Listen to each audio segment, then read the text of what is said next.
All right, folks, welcome to Rise to Everything. We are here today, as you guys already know. My name is Arthur. I am the host of Rise to Everything. Right now, today, my co-host here is John. He's here. Please, everybody, let's give a warm welcome for John. Okay, he's gonna be my co-host today. I needed some help, and we're gonna try to see how this thing goes out and how things go, okay? So we have a lot to cover today. We already talked about the Joe Morant trigger happy Jacksters and all other stuff. You know, that was part of the topic. It is there, but we're gonna leave that one to the end. And then we're gonna talk about a little bit about the Heat game. But before we get into all that, let's talk about what everybody's been talking about. The tariffs. That's all we've been talking about, all right? So we're gonna jump right into politics right now, okay? So, right now, as we talk to the President Trump already has said to us clearly what are going to be the tariffs and how it's going to be laid out. So let's talk about what they were charging us, all right? Let's start with China. China was charging the United States 67%, okay, on tariffs, okay? Europe Union, 39%, okay? Vietnam, 90% tariffs was charged on us. Taiwan, 64%. Japan was been charging us 46% in tariffs, okay? India, 52%. South Korea, 50%. And the list goes on and on, okay? So this is where the problem is, folks. We've been paying tariffs high numbers for the longest time. So now all of a sudden, the world's getting a little bit out of control with the whole thing. I figured, you know what? Let's go ahead. I did some homework and digged into some stuff and started looking at it and said, wait a minute, this is not even cool to the fact that we've been paying for so much tariff this whole time. So then we got United States. What they're going to start right now is charging China 34%, which is half of what they're charging us. 20%, okay, on Europe. And then Vietnam, 46%. So the list goes on from 32% to 24, 25, 26. He doesn't even surpass 40%. So right now, I think it's time that we needed to do something regarding the tariffs, because I wasn't even aware that we were paying so much money. And this has been crazy. So what do you think, John? Well, it's pretty obvious that President Trump wants to put an end to what he kind of has described as thievery, and he wants us to have a fair global economy, and he believes that these tariffs are going to maintain what he believes would be a certain type of equilibrium in the global economy. I agree. You know, it's listen, I'm a straight Democrat. No secret there. I'm gonna tell you what I voted, but you know what? We gotta do something different, and this is something different. When I saw what we were getting charged from other countries, it blew my mind. And then we weren't even doing anything and returning back. And I just think that's crazy. So give him a shot, see what happens. You know what? One thing about Trump is that, you know, he is a bulldog. He is gonna go out there and do what he needs to do. It's crazy, you know, how he goes about certain things, but you know, at the end of the day, we do need money to start coming into the country. You know what I'm saying? And we need to start. The economy needs to get better. We also need interest rates to come down, right? So I know they're working on that. One of the latest things when it comes to politics is, and not latest, but I know that DeSantis, our governor, he is pushing for no taxes, state taxes in Florida. Okay, or at least try to cut it. You know, that would be significant for homeowners right now. I mean, that would be more money in the pocket, more money for John, for your parents in their pocket, and be able to get, I don't know, more vacations or more of the things that people can want to buy. And I think that right now, I like what he's doing about the no taxes thing with the states. I think it's great. So there's a lot of good things happening. Now, the tariffs, from what we understand, will increase pricing. Some people said it will go up a little. Some people say it will go up a lot. It's crazy. But I do feel that it's important, folks, that we start bringing the companies back to the United States, to build everything here made in the United States, to all the companies to come out. And if we could give them a tax break or less tariffs for them to come here, let's all do it, because that's going to do is going to create more jobs for other people. It's going to create a stronger economy, and it's going to bring that pride, right? That USA pride back to the United States. So these are the things that he's proposing. Hopefully it does happen. Like I said, creating new jobs is not a bad thing. Bringing new companies in there like Apple and all these other companies to come back and start coming here, and automobile companies to start building here if they're going to get a good tax break. I don't see anything wrong with that. Listen, we take a lot of cars back like BMWs, Mercedes and all that. And technically we don't really charge them anything. And I just don't think it's fair. Now, when we send vehicles over there, they're not paying us anything back. So, it doesn't make any sense. Like if you go to some of the European countries, you don't see none of our cars because they're thinking, well, we don't want to pay tariffs or we don't want to do this. But in the meantime, they send our stuff and here we are, we're paying. So like you said before, John, we got to get this to get a fair, put everything in a fair field, right? Like everything needs to be leveled out. What do you think? And exactly like you said, one of the things that Trump does want to do, it's been a part of him ever since he was the 45th president. He wants to bring jobs back to America, and he is willing to give people a tax break in exchange for bringing jobs to America. And like I said earlier, if this is what needs to be done to achieve that economic equilibrium, then it shall be that way. Absolutely. All right. So, John, we're going to get out of this whole tariff thing because we've had enough for the week. And let's jump right back into the Miami Heat. They lost last night again. Second, 2 games in a row. No Tyler Hero, no Wiggins.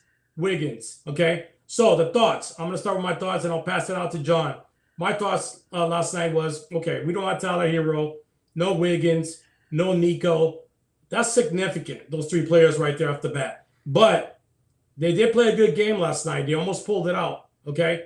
Now, as John, you said earlier, you said that they already clinched the play-in, correct? Yes, that is correct. Okay. So they already clinched the play-in, the 10th spot, and they're technically in, all right, for the play-in. Now, of course, would have been good if they got that 8th spot or the 9th spot, but if they're in, they're in. So our thoughts now is, do you think, John, that the Heat has enough as soon as everybody comes in? Does the Heat have enough to be able to go far in the playoffs? What do you think?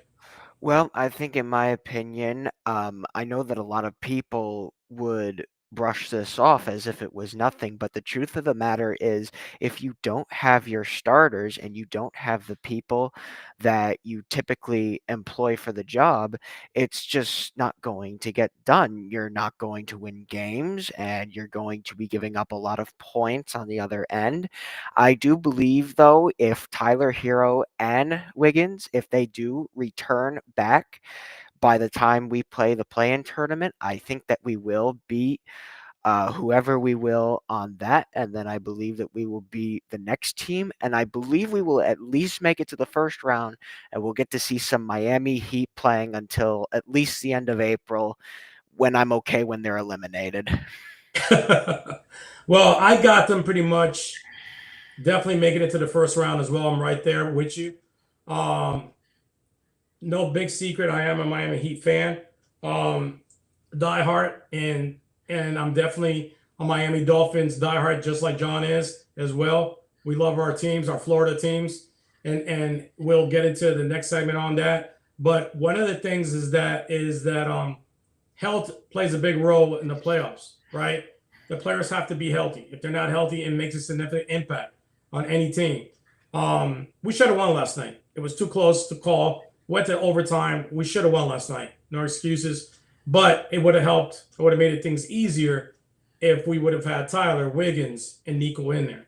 So I think once these pieces come together, at least 2 out of the 3, I think our chances of surpassing, because what happens in the playoffs, playing or playing or playoffs, either way, the level of intensity of wanting to win changes completely, because now you win or you go home kind of attitude. So you need to do what you need to do to be able to survive. So the intensity changes, the momentum changes, and the health of the players plays a big role how far this thing can go. Okay. So the health plays a big role. Um, I don't think the motivation will be an issue. I don't think the defense is going to be an issue, but I do believe that them staying healthy is going to be the key, not only for the Heat, for everybody in the East. So right now at this point, hopefully everything falls into place, and let's go Heat. All right. So now let's get out of there and let's talk about the whole rest of the week in sports. Okay. So now that we covered the Heat, and and we're already going into March Madness, let's talk about last night. Crazy game. Okay. Houston beat Duke 70-67. My God, crazy. I saw it like an upset. I had Duke, no question about it. I had Duke winning this without a problem. So then in the last couple of minutes of the game, we have Cooper Flag had 27 points in the game, and then the seconds left of the game, he misses the shot to at least to tie it up, and he misses it after all that. But there was also a lot of miscues from the players, balls hitting their knees, passes thrown in the middle, bad communication throwing it to Cooper Flag, and Cooper Flag wasn't ready for the ball, missed shots, layups, which amount to, what is it, 6 points, John, that they lost in the last couple of minutes they gave away? 7 points 7 in points, 15 seconds. Unbelievable. So what did you think about that? I mean, wasn't that crazy? I think that it is absolutely very crazy. Like you, I also expected Duke to win this game. Yeah. I was just watching it at Miller's Ale House, and I was thinking, you know what? They got this in the bag, not much Yeah, time left. And then it just collapses like a ton of bricks. exactly. So, and the thing about it was so crazy is that Cooper Flag's 27 points. That's a great performance. That guy was tired at the end, and fatigue probably kicked in a little bit at the end. He was short from that shot hitting top front of the rim, and he probably has made that shot hundreds of times. But that one time that he was exhausted, he just couldn't make it in. But it doesn't fall. You had told me, John, there was a lot of people that you talked to about the game, and they had certain opinions. What was the opinions they had about him? What they say about, One of my there was good and bad, friends- right? Yeah. Oh, What did they yes. say about So it? one of my Yeah. friends told me that he doesn't believe that Cooper Flag is fit for the NBA because of this game. He says that it kind of just showed that he is not NBA material. Okay.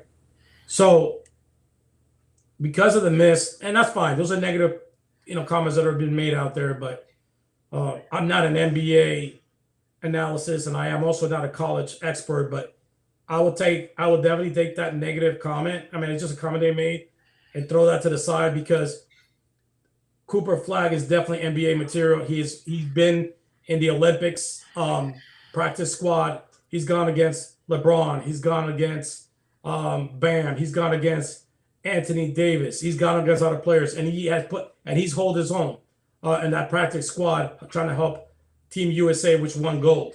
So a lot of people don't know that, but Cooper Flag played part of that practice squad, which was pushing the United States team to the level on a practice squad. So he's definitely ready. John, I just wanted to let you know. I know that was a comment you wanted to throw it out there, because a lot of people have their negative comments, and they're entitled to further comments. But at the end of the day, Cooper Flag is definitely an NBA prospect, number one pick, no question about it. He missed that shot, but what maybe a lot of people didn't look before is how many shots that the other teammates missed, and the miscues and the miscommunication that happened in that game, which was completely crazy. So you take those away and you correct that gives them the 6 points that we're talking about, and they would have won this game if those things would have been taken care of. All right, but Cooper Flag, from what I understand, he's gonna definitely enter the NBA draft this year. If you don't, then that's good news for Duke as well. But he definitely will be a #1 pick. This guy is a beast. Not only on defense, he's good on offense. I've been, learning more and more about him as much as I hear. He's one of Stephen A. Smith loves Cooper Flag. A lot of people love him. LeBron James loves him. All the players, they just think that he's a good prospect, and we'll see. When he gets there, when he gets to a certain team, you had said something to me, John, before we talked and you asked me a question regarding if you went to another team, like let's say Utah. Remember, we talked about that, and you said if he went to Utah, you said, can he make an instant impact? Well, every team he can make an instant impact, but to make it to the championship, no, because it takes time. Wabi, look what happened with Wabi. They put him in San Antonio. It takes time to build a team. They will get better, and they have to build a team around Cooper Flag for that team to be successful. So, and I know you had asked me about that, right? Remember earlier? Yes, regarding, I do. Regarding Cooper Flag, what will happen? All right, when it comes to that point. So, my personal opinion about that is that when he gets there, he's going to get there. So let's go back to talk about the finals, okay? And that way we can close up the men. So now Monday night at 8:50 p.m. we have Houston against the Florida Gators. So John, what do you want to say about the Florida Gators, buddy? I want to say one of my favorite quotes from one of the best Dolphins head coach and Super Bowl champ when he was on the Cowboys, Jimmy Johnson. And here it goes. He says, well, I'll just say this. Every single one of you, you know how hard we've worked for this. And I don't need to have people pointing the finger one way or the other. You get in there and you play the way you know how to play. Because we're going to open it up and we're going to go fast tempo. And defense, you get after that offense. Because you can't give them that much time. And you do what you're supposed to do, we will win this game. Love it. Love it. Let's go Gators, baby. Let's go Gators. All right. So I'm a University of Miami fan, but I am going to support my Florida teams 100%, especially championship. I'm definitely going with the Florida Gators. As you see, I don't have to ask questions about what do you think John is going for. I'm pretty sure you can tell already that John has already made up his mind, regarding that. Okay. So we're going to jump in now into March Madness, the women's as well. So the women college championship will be today, right, John? It's currently going on right now. Oh my God! It started today, 3 p.m. It's actually on right now. So maybe we should have picked a definitely slot. We should have started at 2 because everybody's watching the game right now. But hopefully they'll come back and tune in and see some of the stuff. But right now, currently, we have the championship of women's NCAA South Carolina versus UConn today, 3 p.m. The game is definitely on as we speak. We have Dawn Stanley, the coach of South Carolina, and also Gino, UConn Huskies. Okay, so Dawn Stanley's going against Gino, the legendary Gino, 11 national championship, going for his number 12 championship, which is crazy. So, who do you like there out of those two, John? Regardless of UConn, I think that we can all agree that they have one of the most in-depth and heavily composed basketball programs in the entire country. And as a result, I just have to roll the dice, just like you said as well. And I'm Yep. going to go with UConn. Let's get them to win it. All right. So I lived in Connecticut for several years, Bridgeport, Connecticut, to be exact. My son and my daughter were born in Connecticut. My youngest one was born in Florida, but I lived part of my life in Connecticut. Supported the Huskies the whole time I was there as well. But when it comes to between those two, I have to go with the Huskies. So, and I gotta go with Geno winning his 12th championship. But it's not gonna be an easy task. South Carolina's defense is crazy. These girls can play. They both can play from both sides, and they both got superstars on both of the ends. So I think it's gonna be a great matchup today. And it's gonna be some great basketball. So congratulations to the women's side, South Carolina for making it to the finals, UConn for making it to the finals. Congratulations to Houston for being the underdog and making it to the finals. And congratulations to our Florida Gators as well. So now that we've covered all that, let's get into the nitty gritty and let's get into the deep, into what the show we're going to close the show with, and what we got the topic to talk about today. So Joe Morant, trigger happy. Okay, I don't believe it was appropriate. It's not appropriate for kids watching this game, and he's been given chances and chances and chances. Okay, to the point that it gets tiring of hearing it. So also at this point, he's been fined $75,000 for all these incidents that happened in the last couple days or week. Okay, and to show the history of what Joe Morant has done, let's go back to March 4, 2023. He displayed a gun on Instagram Live at a nightclub. Okay? At March 5, he was suspended for 8 games by Adam Sandler. I said Adam Sandler, that's funny. Adam Silver, okay, our commissioner, for his actions. Okay? Now, May 15, 2023, he brandished a firearm on social media again. And then June 23rd, he was suspended for a total of 25 games in the season of 2023 and 2024. Here we go again, just playing with the games with the guns, right? And suspended all those games, which had affected his team because he's an excellent player. He's a great player. So it affected their chemistry, it affected their winning, it affected everything, right? By him acting that way. So then on Thursday afternoon, he was warned by the NBA about his finger gun gestures on the game Tuesday versus the Warriors. He literally picked up his hand and like 2 hands in the air and pointed at the Warriors bench like he was shooting all of them. And Curry was like, what the heck is that? And then the other player's like, why are we allowing this guy to do something crazy like this? So he scores and he points at the whole entire team over there. And like he's shooting at all of them. And of course, and it was crazy because he scored, I think, 30 points, but he's still lost. But it was just crazy that he was displaying that behavior.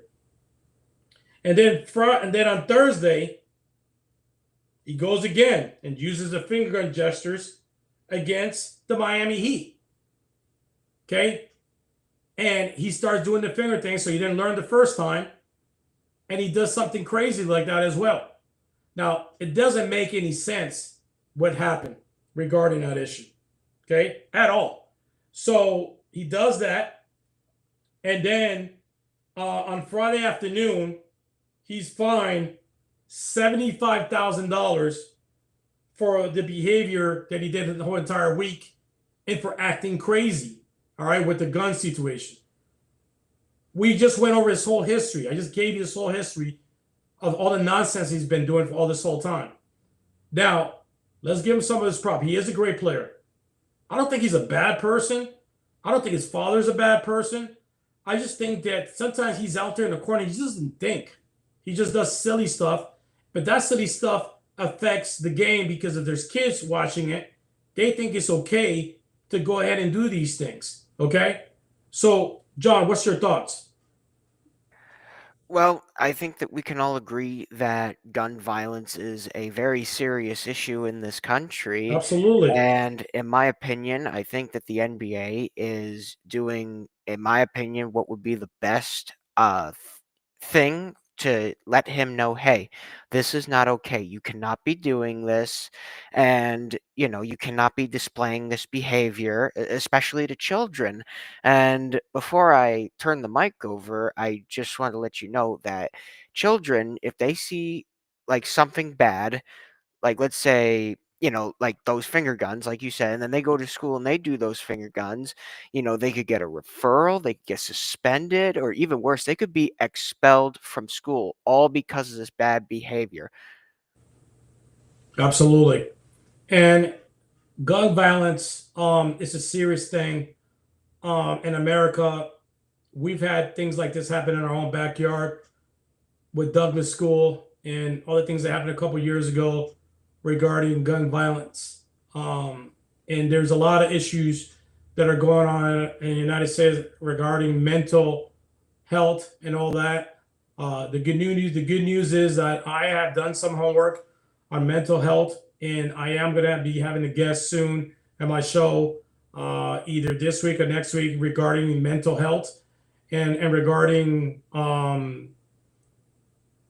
things that we deal in life that are day to day, our stress, or all the stuff that we deal with on a day to day. Listen, I could give you a lot of advice from my standpoint of things that I've done in life, but this person is a life coach. And, I felt that I wanted to bring somebody with experience to talk about things that matter to people, people that have anxiety, things that are happening in this world. And I thought it was extremely important to bring that to the table. Okay. So I'm going to go ahead right now and we're going to jump in. John, you got anything else you want to bring up before I jump it into R2E words of the day? All I gotta say is I just really hope that Morant exhibits better behavior as this timeline continues, is all I left. Absolutely.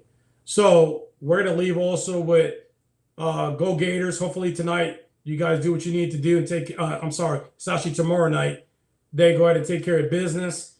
And so I'm going to jump into R2E, words of the day. All right. So instead of giving you the words of the day, I'm actually going to play it. And hopefully it sounds clear enough for you to be able to hear it. Here we go. When others judge you, keep working hard. While they make fun of you, put in even more effort. When they're sleeping, you should be studying. When they talk badly about you, keep on working. In a few years, they'll compare their lives to yours and realize you're miles ahead. Focus on yourself because there's always going to be noise and people trying to bring you down. Ignore the haters and let your success speak for itself. The best way to silence them is through your actions and achievements. Who cares what they say or think? You need to be so focused on your goals that their opinions don't even matter. When life gets tough, it's a sign for you to stand up and fight back. You'll always face criticism from others and even from yourself. Don't let negative thoughts or words derail you. Remind yourself that you can handle it and push through. Small obstacles won't stop your progress. Keep working on yourself. All right, there it is. That's When going to others be, judge you, keep working hard. that's pretty much the word of the day. Like I said, don't let the haters distract you. You stay focused on the things that you need to do in your life. Stay focused on the things that you believe in. And one of the things that we did not do in the beginning of the show, and I apologize, but we're going to do it now. We are going to take a prayer to thank God for today. So let's bow our heads. Thank you, God, for waking up this morning and giving us another day to breathe and to enjoy the beautiful day that we have. Enjoy our friends and families. Thank you, God, for bringing John to our show today as a co-host. I hopefully he had a good time, and this is what it's all about. And we continue this. I like the positive energy that we all bring together. I do want to bring more people to make an impact in life. God, help me with those journeys and things that I'm trying to do to help people out there. We have to help each other. We have to love each other. And we also have to understand that in life, you are the ultimate judge. you are the ultimate king, and whatever you say goes. So, folks, that's it. When it comes to that, I apologize for not giving the prayers, but as long as we leave here with the word of God, that's number one. All right. And we're going to go ahead and give me 1 second here, and we're going to go ahead and take off here. And wanted to tell you guys, thank you guys for tuning in to Rise to Everything. I want to also take the time to thank John for co-hosting today in the show. John, did you have fun? That's what the key. Did you have fun? I had lots of fun. Thank you for having me today. Okay. So that's what it's all about, right? He had fun, and we all had fun. And people, like I've always said to you guys, when it comes to the world and when it comes to everything, rise to everything you do. Peace. Take care. All right.